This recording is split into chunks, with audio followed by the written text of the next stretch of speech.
Era un jueves de finales de septiembre, uno de esos atardeceres en Oregón que tiñen todo con un gris melancólico y hacen que los pinos se mezan como si guardaran secretos antiguos. Yo acababa de salir de la oficina, con el abrigo colgado del brazo y el teléfono vibrando sin parar con un mensaje de mi madre preguntándome qué quería para cenar. Ni siquiera respondí. Mi mente estaba en otra parte, demasiado cargada de pensamientos, como si las nubes del cielo se hubieran colado en mi cabeza. Fue entonces cuando lo vi.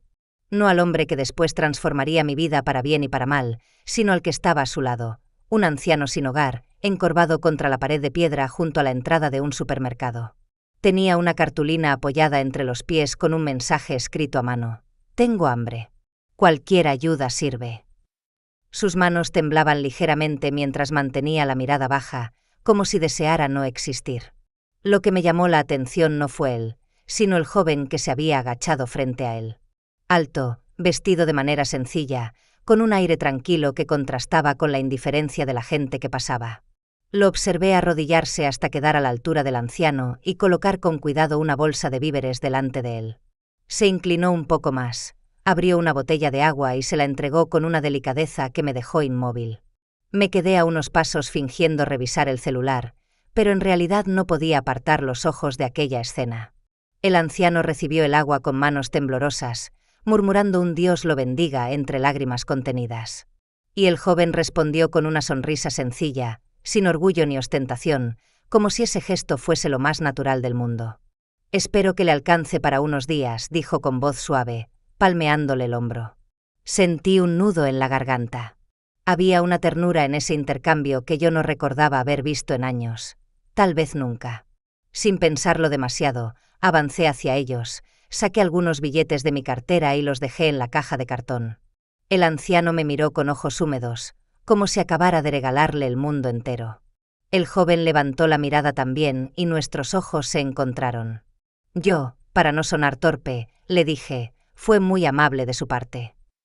Él se incorporó, se sacudió el pantalón vaquero y sonrió. «Usted también. La mayoría solo pasa de largo». «Supongo que muchos no saben qué hacer», respondí. «Sí», asintió, y entonces extendió la mano hacia mí. «Adrián. Adrián Blake». Vacilé apenas un segundo antes de estrechársela. «Isabela. Isabela Cortés». Él inclinó la cabeza, como si ya me hubiera colocado en un lugar importante de su memoria, y dijo, «Estaba por ir a tomar un café. Hay un sitio cerca con el mejor espresso de la ciudad. ¿Le gustaría acompañarme?». No era la clase de invitación que solía aceptar. Normalmente, yo ponía distancia, erigía muros. Pero había algo en su energía, en esa calma serena, que resultaba magnético. Sin darme cuenta, respondí, «Claro». Incluso a mí me sorprendió lo rápido que salió de mi boca. Me llevó a un café escondido entre dos edificios de ladrillo. Nos sentamos frente a frente, y mientras él hablaba con esa voz pausada, sentí que una chispa se encendía dentro de mí, una chispa que llevaba demasiado tiempo apagada. El café parecía sacado de una postal antigua, pequeño, con paredes de ladrillo y luces cálidas que colgaban como hilos de estrellas sobre las mesas de madera. El aroma del espresso recién molido impregnaba el aire, mezclándose con el murmullo bajo de conversaciones y la música suave que apenas se escuchaba al fondo.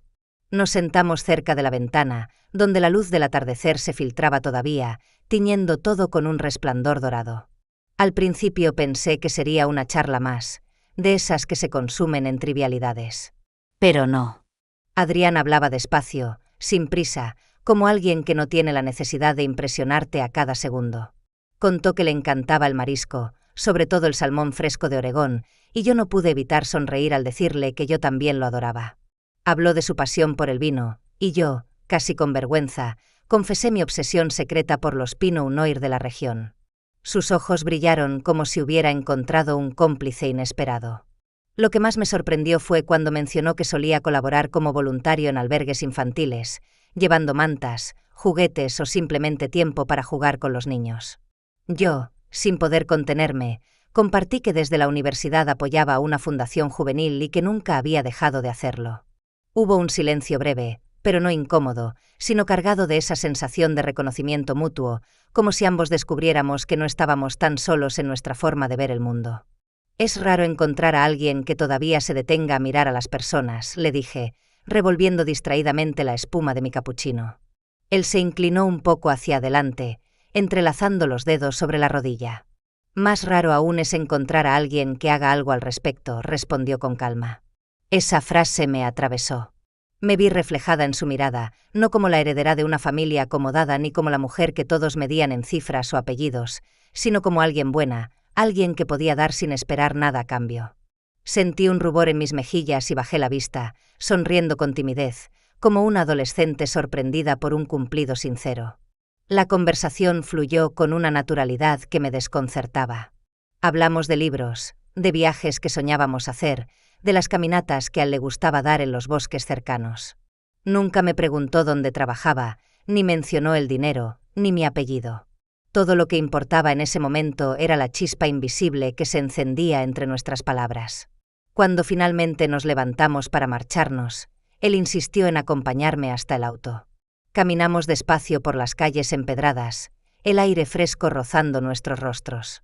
No hubo intentos de besarme ni gestos precipitados, solo una despedida sencilla, un me encantó conocerte dicho con una sonrisa que parecía prometer algo más.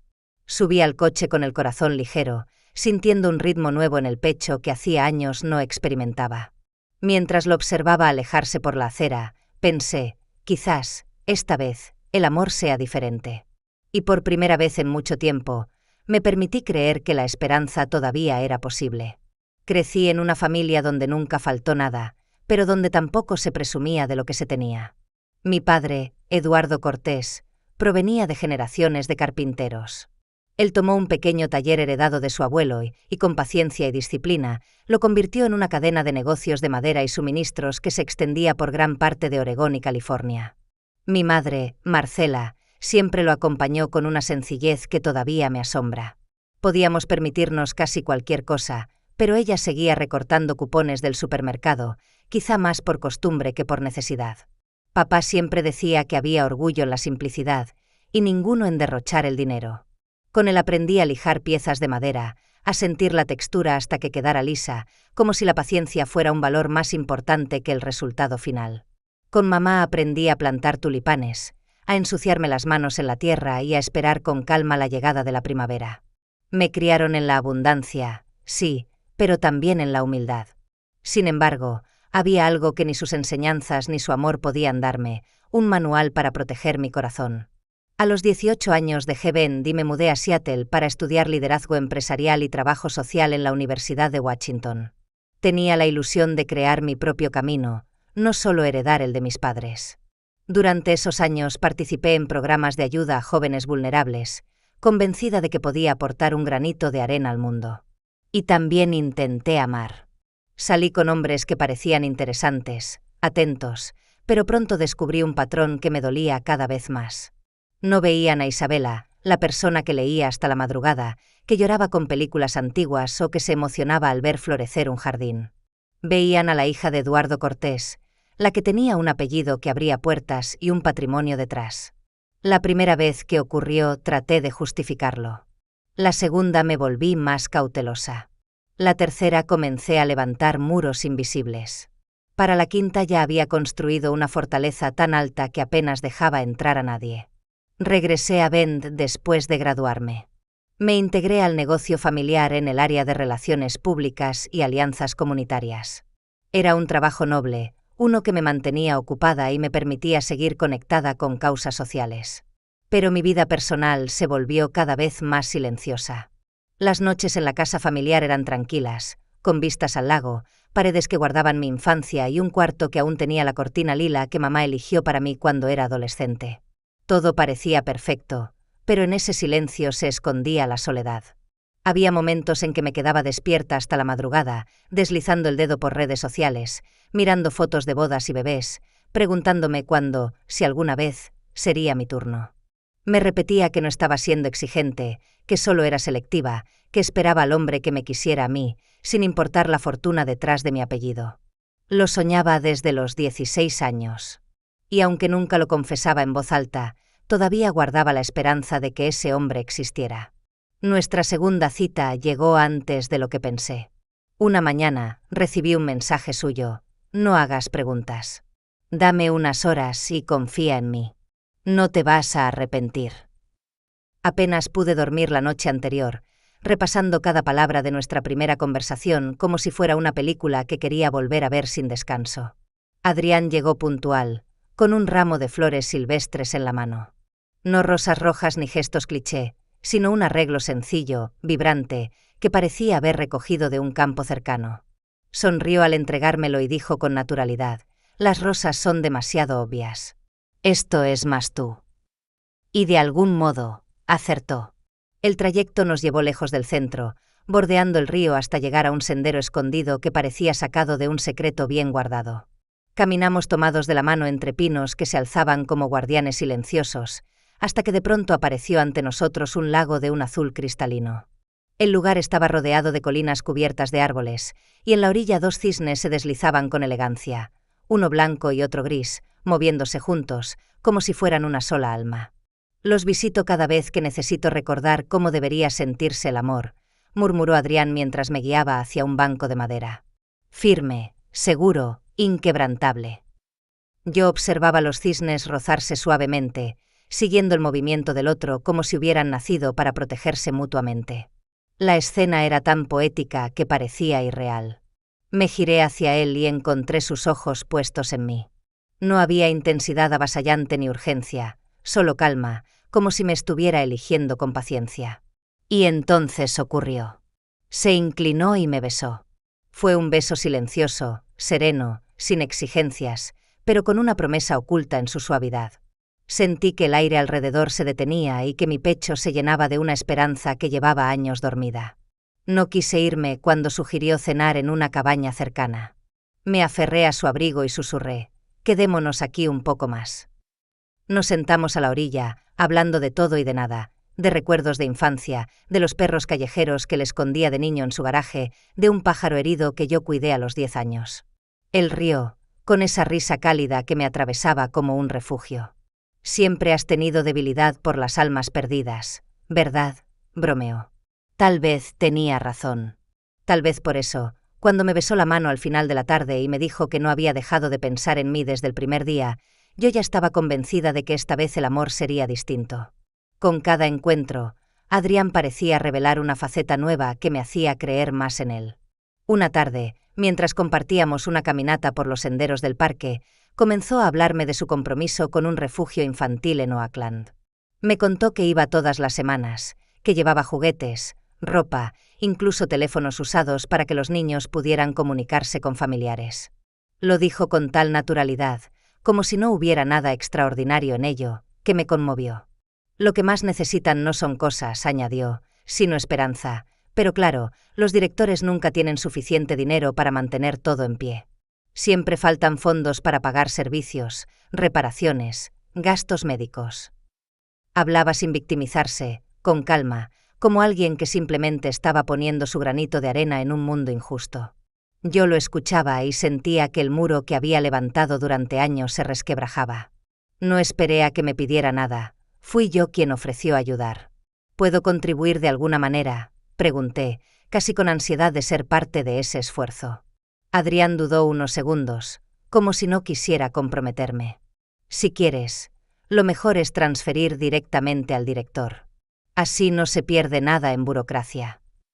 Esa respuesta, lejos de despertar sospechas, me hizo confiar aún más. Al día siguiente hice mi primera transferencia. Y luego otra. Cada vez que Adrián mencionaba alguna necesidad, camas nuevas, reparaciones en el gimnasio, abrigos para el invierno, yo enviaba dinero sin pensarlo 2 veces. Él nunca lo pidió. Y precisamente por eso mi confianza crecía. Me repetía que por fin había encontrado a un hombre que daba más de lo que recibía. Pasaron algunas semanas y llegó el momento que yo más temía: presentarlo a mis padres. La cena fue en la casa familiar de Pasadena, con la mesa adornada de flores que mamá había escogido y el aroma a estofado llenando el comedor. Adrián llegó puntual, con un traje azul marino perfectamente entallado, cargando un ramo de gardenias para mi madre y una botella de bourbon raro para mi padre. Desde el primer instante supo cómo ganarse a ambos. Halagó el jardín de mamá, se interesó por las historias de mi padre, escuchó con atención cada anécdota y rió en los momentos justos. No hubo excesos, ni arrogancia, solo cortesía y respeto. Yo lo observaba y sentía que encajaba demasiado bien, como si siempre hubiera pertenecido a nuestra mesa. Al final de la cena, mientras todos todavía tenían la copa de vino en la mano, Adrián tomó la mía entre las suyas y miró a mis padres con una seriedad que me hizo contener la respiración. «Eduardo», Marcela dijo con voz firme pero suave, «sé que es pronto, pero no puedo imaginar otro día sin Isabela. Con su permiso, quiero pedirles la bendición para pedirle que se case conmigo». Mi madre dejó escapar un pequeño suspiro, sorprendida. Mi padre, siempre tan cauteloso, lo miró fijamente unos segundos antes de sonreír. «Si ella dice que sí», respondió, «ya tienes nuestra bendición».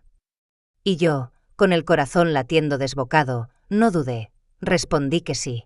En ese instante, convencida de su bondad y de la sinceridad de sus palabras, creí que por fin había encontrado al hombre que me veía por lo que era, y no por el apellido que llevaba. Era un sábado luminoso, de esos días raros en los que el cielo parece perfecto y el aire invita a sonreír. Yo había pasado la mañana ayudando a mi madre a podar las gardenias del jardín, y al regresar a casa noté que faltaba algo tan simple como la leche de almendras para el desayuno del día siguiente. Pensé que sería una compra rápida, un detalle insignificante, y sin saberlo caminé directo hacia el instante que cambiaría todo. Decidí pasar por un mercado pequeño en Long Beach, uno de esos lugares a los que casi nunca iba porque quedaban apartados. Estacioné el auto y, al acercarme a la entrada, una escena al otro lado de la calle me detuvo en seco. Allí estaba Adrián. Mi Adrián. No sonreía, no irradiaba calma ni bondad como siempre. Estaba gritando. Su rostro enrojecido, los puños crispados, la mandíbula tensa. Frente a él, un anciano sin hogar intentaba recoger sus cosas. Una mochila desgastada, un par de bolsas de plástico que parecían contener toda su vida. El mismo tipo de hombre que Adrián decía ayudar, tal vez incluso el mismo al que lo vi socorrer aquella primera noche. Mi cuerpo se congeló. La voz de Adrián era tan fuerte que atravesaba el ruido de la calle. Lo vi empujar al anciano con violencia, haciéndolo tropezar hasta caer sobre el borde de la acera. Sus pertenencias se esparcieron por el suelo, rodando hacia la calle justo cuando pasaba una camioneta que aplastó una de las bolsas. Y como si eso no bastara, Adrián levantó la carpeta de cuero que siempre cargaba y la golpeó contra el hombre, una, dos veces, descargando sobre él una furia que no reconocía. Me aferré al carrito del supermercado como si necesitara sostenerme para no caer. El corazón me latía tan fuerte que apenas podía respirar. Todo lo que había creído ver en Adrián, su ternura, su compasión, su calma, se desmoronaba en segundos frente a mis ojos. Era como si me hubieran arrancado una venda brutalmente. El anciano permanecía en el suelo, aturdido, sin fuerzas para responder. Un empleado de la tienda salió corriendo con el celular en la mano, seguramente para llamar a emergencias. Adrián, en cambio, ni siquiera miró atrás. Subió a su auto y se marchó con la misma frialdad con la que había llegado. Yo no entré al mercado.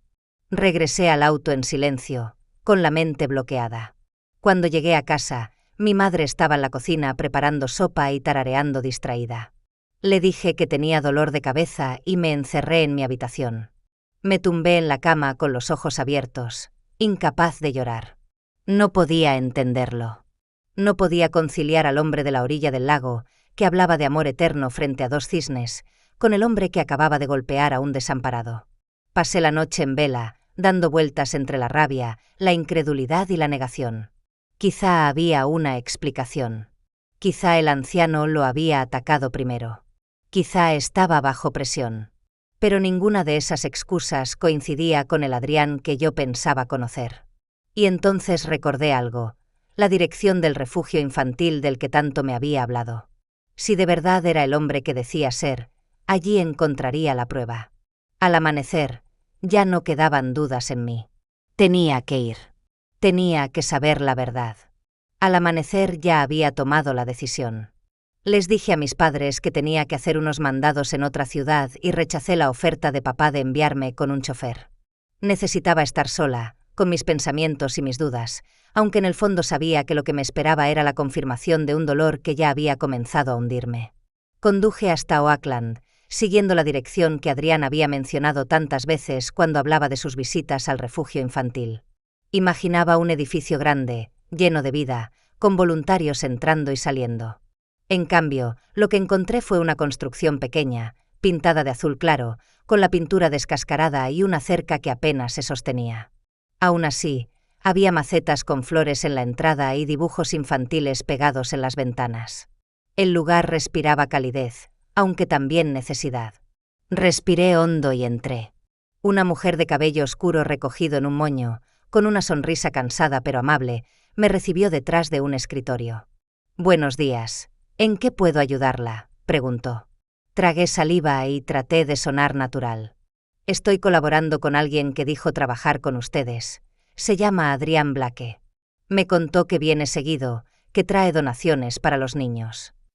El rostro de la mujer, que después supe se llamaba Teresa Aguilar, se transformó en una mueca de desconcierto. «Perdón, Adrián, ¿qué?». «Blake», repetí, con la voz cada vez más baja. Alto, cabello oscuro, me dijo que los visita cada semana, que trae juguetes, ropa, hasta teléfonos. Ella negó con la cabeza lentamente, como si pesara cada palabra. «Llevo 4 años aquí. Créame, recordaría algo así. Ningún hombre con ese nombre, ni con esa descripción, ha venido jamás. Y menos aún alguien que haya hecho donaciones de esa magnitud». Sentí cómo se me helaba la sangre. Insistí, casi suplicando. «¿Está segura? Tal vez aparece con otro nombre. Tal vez no lo recuerda». «Señorita», dijo con dulzura, «me encantaría poder confirmarlo. Ojalá tuviéramos a alguien así de constante. Pero no. Nunca hemos recibido esas ayudas. Y créame, lo sabríamos». Me quedé de pie, incapaz de moverme. Cada transferencia bancaria, cada palabra de Adrián sobre los niños, cada gesto que había reforzado mi confianza, todo era una mentira cuidadosamente construida. Agradecí a Teresa con un hilo de voz y salí tambaleándome, como si el suelo se hubiera movido bajo mis pies. Afuera, el sol brillaba con indiferencia sobre el barrio, los autos pasaban como si nada hubiera cambiado. Pero dentro de mí todo se había roto. Me senté en el coche, incapaz de arrancar. El celular vibraba una y otra vez. 7 llamadas perdidas de Adrián, 2 mensajes de voz, un texto preguntando dónde estaba. Lo miré con las manos temblorosas. Allí, frente a ese refugio que nunca lo había visto entrar, comprendí la verdad en toda su crudeza. La tristeza dio paso a la rabia, lenta pero abrasadora. No solo me había engañado a mí, había usado mi bondad, mi fe en él, para robarme. Había jugado con la parte más vulnerable de mí, la que quería creer en el bien. Y mientras el teléfono seguía vibrando, yo solo pensaba en una cosa: no iba a permitir que siguiera escondiéndose detrás de su máscara. Tenía que mostrarle al mundo quién era realmente. Esa misma noche, cuando el dolor aún ardía como una herida abierta, marqué el número de Paloma. Mi amiga de toda la vida, la misma con la que había compartido veranos en campamentos de teatro, aquella que nunca tuvo miedo de ser quien era. Contestó en la segunda llamada, con esa voz vibrante que siempre transmitía energía. «Isabela, ¿qué pasa? Suenas distinta». Tragué saliva y respondí con frialdad: «Necesito un favor. Y necesito que no le digas a nadie». Hubo un silencio breve antes de que replicara: «Lo que sea. Dime». Le conté todo.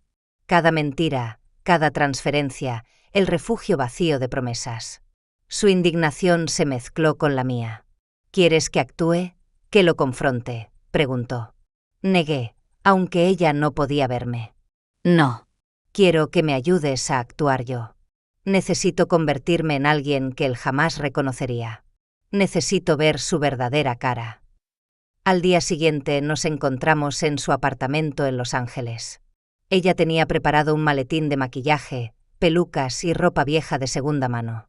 También estaba Esteban Duarte, el guardaespaldas de confianza de mi familia, un hombre serio que había trabajado con mi padre por décadas. Cuando le pedí ayuda no formuló preguntas, solo asintió con un «dime qué necesitas». La transformación comenzó temprano.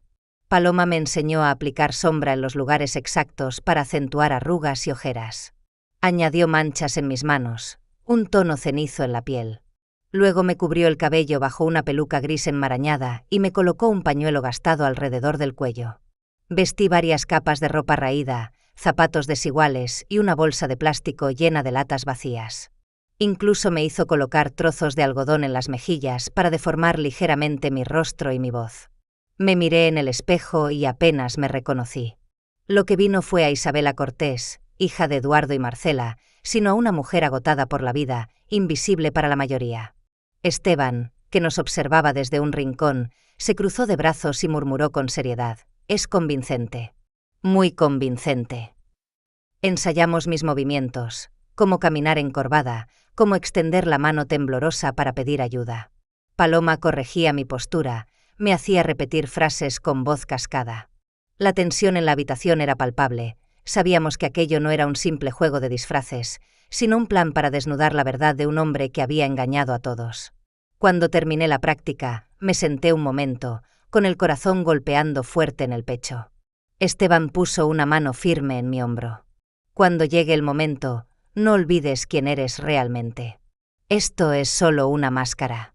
La suya, en cambio, está a punto de caer». Esa frase me dio la fuerza que necesitaba. El día de la confrontación se acercaba, y yo estaba lista para enfrentar el monstruo detrás de la sonrisa perfecta de Adrián. El plan se puso en marcha una mañana de viernes, justo al mediodía. Adrián tenía la costumbre de frecuentar un café elegante en el centro de Los Ángeles, un lugar de mármol pulido y lámparas colgantes donde los clientes llegaban con trajes impecables y relojes brillantes. Yo lo sabía porque él mismo me había llevado allí semanas antes, riendo mientras pedíamos ostras importadas y brindábamos con vino caro. Ese sería el escenario perfecto. Esteban estacionó el auto a una cuadra de distancia. Paloma me ajustó el pañuelo raído alrededor del cuello y revisó el maquillaje por última vez. «No lo olvides», susurró. «Tú no eres Isabela. Eres invisible, eres alguien que él nunca querría ver». Respiré hondo y caminé hacia el café con pasos vacilantes, fingiendo cojera. En mis manos llevaba una bolsa arrugada con latas vacías que tintineaban al chocar. Vi a Adrián llegar puntual, como siempre, descendiendo de su auto con esa arrogancia impecable que tanto me había confundido. Su traje estaba perfectamente planchado, el cabello peinado hacia atrás, y en la mano sostenía esa misma carpeta de cuero que había usado para golpear al hombre sin hogar en Long Beach. Me acerqué cojeando, bajando la mirada como si cargara años de miseria sobre los hombros. «Señor, ¿podría ayudarme? No he comido en días». Mi voz salió quebrada, áspera por los trozos de algodón que Paloma me había puesto en la boca. Extendí la mano temblorosa hacia él. La reacción fue inmediata. Adrián ni siquiera me miró a los ojos. Frunció el ceño con disgusto y chasqueó la lengua. «Apártate, vieja asquerosa», escupió en voz baja, aunque lo bastante fuerte para que lo escuchara. Intenté insistir, un por favor apenas audible. Entonces se inclinó un poco y masculló con veneno. «No perteneces aquí. Vete antes de que llame a la policía. Basura como tú arruina la ciudad». Sentí un escalofrío recorrerme. El mismo hombre que me había hablado de amor eterno frente a los cisnes, que había prometido protegerme, ahora destilaba odio y desprecio hacia una mujer vulnerable. Me empujó con el hombro al pasar, abriéndose paso para entrar al café como si yo fuera un obstáculo más en la acera. Me quedé inmóvil, con la respiración entrecortada, mientras el mundo a mi alrededor seguía su curso. Paloma observaba desde su auto, con el rostro pálido de indignación. Esteban, situado estratégicamente cerca de la entrada, lo había visto todo. Su mirada dura confirmaba lo que ya no necesitaba más pruebas. Con dedos temblorosos, desaté el pañuelo de mi cabeza. Paloma se detuvo a mi lado de inmediato y Esteban se acercó en silencio. Sus ojos se encontraron con los míos, y no hicieron falta palabras. Lo habíamos conseguido. Había visto al verdadero Adrián Blake, sin máscaras, sin sonrisas fabricadas. En ese instante, la tristeza que me había acompañado durante días se transformó en una certeza fría. El hombre al que casi le había entregado mi vida no era más que un depredador. Y ahora yo tenía lo que necesitaba para derrumbarlo por completo. Esa misma noche, con el maquillaje aún fresco en mi piel y el temblor en mis manos, me senté en la mesa del comedor de mi casa con una carpeta frente a mí. Había reunido todo, los comprobantes de las transferencias, las capturas de mensajes, las fechas de cada depósito, la dirección del refugio que jamás lo conoció, y ahora también el testimonio vivo de Paloma y Esteban. Cada mentira tenía un respaldo, cada engaño una prueba. Ya no era solo un presentimiento, era un caso. Cuando terminé de ordenar los documentos, llamé a mis padres. Eduardo y Marcela llegaron juntos, como siempre, con la preocupación pintada en los ojos incluso antes de que abriera la boca. Los miré y las palabras se me atragantaron. Temía decepcionarlos, temía que me vieran como una ingenua que había caído en la trampa más obvia. Pero no hubo reproches. Papá se sentó frente a mí, entrelazando las manos con calma, como hacía cuando preparaba una estrategia para sus negocios. «¿Cuánto te quitó?», preguntó con voz grave, sin un gramo de juicio en el tono. «No todo», respondí con un hilo de voz. «Pero más que suficiente para hacer daño». Mamá se inclinó hacia mí y me tomó la mano con fuerza, sus ojos húmedos brillando bajo la luz de la lámpara. «No importa el dinero, ¿estás bien tú? ¿Te hizo daño?». Sacudí la cabeza. No físicamente. Pero sí, me destrozó por dentro. El silencio que siguió fue denso, pero no dolía. Era un silencio de comprensión, de protección. Mis padres no me veían como una tonta, sino como su hija herida, y eso fue lo que me dio fuerzas para seguir. Papá se puso de pie y dijo con una firmeza que no admitía réplica: «Lo vamos a manejar». Y le creí. Eduardo Cortés nunca había dejado que nadie pasara por encima de su familia. Al día siguiente, un equipo de abogados revisaba cada transacción. Contactaron al refugio de Oakland para obtener el testimonio oficial de Teresa Aguilar. Paloma y Esteban estaban listos para declarar lo que habían visto en el café. Todo se movió con rapidez. Adrián no supo lo que se le venía encima. Cuando lo notificaron de la investigación, intentó huir. La policía lo encontró en su apartamento, con maletas a medio empacar y cuentas bancarias que ya estaban bajo revisión. Descubrieron que no era la primera vez. Tenía un patrón de estafas, compromisos fugaces con mujeres adineradas, siempre con la misma narrativa de beneficencia y encanto superficial. El juicio llegó antes de lo esperado. Yo me senté en la sala del tribunal, con mis padres a un lado y mi abogado al frente. Adrián entró esposado, pero aún trató de mantener la sonrisa encantadora que alguna vez me sedujo. Ya no surtía efecto. La máscara se había roto para siempre. Los cargos eran claros: fraude, estafa agravada, robo mediante engaño y tentativa de fraude bancario. Las pruebas eran incontestables: documentos financieros, registros de transferencias, testigos directos. Incluso aparecieron más mujeres que habían sido víctimas suyas en otros estados. Su historial lo condenaba. Cuando el juez leyó la sentencia, no lloré. No sentí alivio ruidoso ni deseos de venganza. Solo una calma inmensa, como si al fin me hubiera quitado un peso insoportable de los hombros. No estaba celebrando su caída, estaba abrazando mi libertad. Adrián Blake, el hombre que casi destruyó mi confianza y jugó con mi corazón, era ahora solo un nombre en los registros judiciales. Yo, en cambio, seguía en pie. Y esa, descubrí, era mi verdadera victoria. Pasaron algunas semanas desde la sentencia. El eco del juicio aún rondaba en mi cabeza, pero ya no con el peso del dolor, sino con la sensación de haber cerrado un capítulo oscuro. Una mañana tomé el volante, y en lugar de ir a la oficina familiar o esconderme en mi habitación, conduje hasta el refugio en Oakland. Esta vez no buscaba respuestas ni pruebas. Buscaba comenzar de nuevo. Al llegar, escuché las risas de los niños desde el patio. Había tiza de colores en el suelo dibujando soles y casitas, una pelota olvidada bajo la escalera y ropa colgada secándose al sol. Era un caos alegre, el tipo de desorden que grita vida.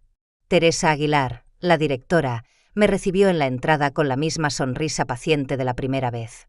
«Me alegra verla de vuelta, señorita Cortés». «Ahora no como investigadora», respondí con una sonrisa tímida. «Quiero ayudar de verdad. Con lo que sea». Ella asintió y me entregó un delantal manchado de pintura. «Entonces empiece por la sala de arte. Siempre necesitamos manos ahí». Fue allí donde lo conocí, Tomás, aunque todos lo llamaban Tommy. Un niño de apenas 4 años, rizos rubios desordenados, rodillas raspadas y una sonrisa tan amplia que parecía cubrirle el rostro entero. Estaba de pie sobre un banco, con los brazos extendidos como si fuera un avión a punto de despegar. «Hola», me gritó sin miedo alguno. Vienes a escoger a un niño. Me quedé helada, conmovida por la inocencia de la pregunta. No, cariño. Solo vengo a visitar. Él frunció el ceño un segundo, pero enseguida se encogió de hombros y saltó del banco para tomarme de la mano. Entonces visítame a mí. Desde ese día, Tommy se convirtió en mi sombra. Me esperaba cada vez que volvía, corriendo hacia la reja con los brazos en alto, como si yo fuera la persona más importante en su pequeño universo. Pintábamos, corríamos detrás de la pelota, o simplemente nos sentábamos a inventar historias. Yo, que había sentido tanto vacío en mi vida, descubrí que aquel niño me llenaba con una pureza imposible de describir. Fue gracias a él que conocí a Mauricio Herrera, el entrenador voluntario del refugio. Es boxeador amateur, hombros anchos, manos curtidas, voz grave y pocas palabras. No era un hombre de apariencias. Se dedicaba a entrenar a los adolescentes, enseñándoles disciplina, confianza y la lección más importante, que siempre podían levantarse después de caer. Al principio apenas cruzábamos frases rápidas, casi siempre por insistencia de Tommy, que lo arrastraba hacia mí para mostrarle sus dibujos o sus acrobacias. Pero poco a poco nuestras conversaciones se fueron alargando. Hablábamos de los niños, de la necesidad de arreglar el gimnasio, de libros, de películas viejas. Nunca me preguntó quién era ni cuánto dinero tenía. Y yo agradecí ese silencio. Un día, mientras lo ayudaba a pintar las paredes del nuevo salón de entrenamiento, Mauricio me miró con una seriedad tranquila y dijo: «Eres buena con ellos. No finges. Los escuchas». Me ruboricé, balbuceando que no sabía lo que hacía. Él sonrió apenas, lo justo para que se le arrugaran los ojos. Precisamente por eso. Nadie sabe del todo. Pero estar presente ya lo cambia todo. Fue en ese momento que entendí. Lo que me había faltado siempre no eran castillos de promesas ni gestos teatrales, sino la simple constancia de alguien que se queda, día tras día. Los meses siguientes fueron un despertar. Entre Tommy, con su risa interminable, y Mauricio, con su compañía discreta pero firme, mi vida tomó un rumbo que jamás imaginé. Una tarde, después de terminar una jornada agotadora, Mauricio se acercó, nervioso como pocas veces lo había visto. «No tengo joyas ni discursos», dijo sacando un pequeño anillo de plata con una sola palabra grabada: hogar. «Pero quiero que seas mi compañera en esto. En todo». Acepté sin dudar. Porque lo que me ofrecía no era un espectáculo, sino verdad. 2 semanas después lo llevé a casa con Tommy. Mis padres, lejos de hacer preguntas sobre apellidos o cuentas bancarias, lo recibieron con calidez. Papá le dio una palmada en el hombro. Mamá tomó a Tommy para enseñarle a cocinar.